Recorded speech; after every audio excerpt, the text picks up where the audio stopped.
Avis à tous les amateurs de modélisme, les collectionneurs de locomotives miniatures, les passionnés de voyage et simplement à tous les curieux et rêveurs.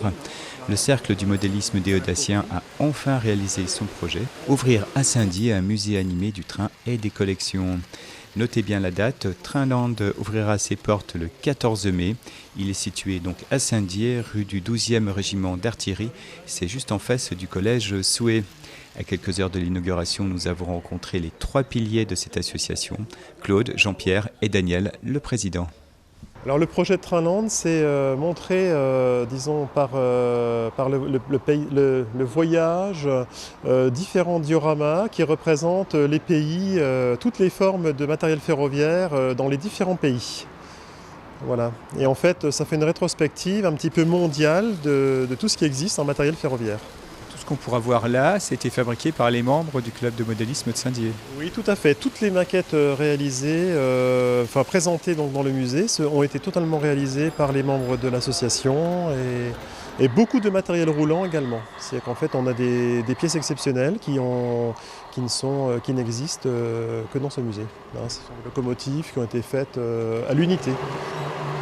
L'envie était depuis quelques années avec le président de pouvoir créer une association et pouvoir récupérer du matériel de personnes, surtout cette maquette qui est derrière moi, qui représente donc la Suisse et l'Autriche, qui a été fabriquée entièrement en bois par un de mes oncles qui était menuisier.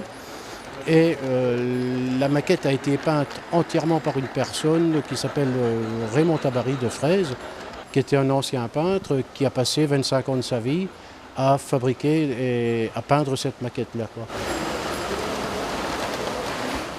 Il y a beaucoup de personnes qui sont passionnées par le modélisme. Oui, il y a énormément de personnes qui sont passionnées par le modélisme. Nous sommes rendus compte de cela quand nous faisions nos expositions, parce qu'on faisait des expositions dans l'Est, dans le Grand Est et à différents endroits.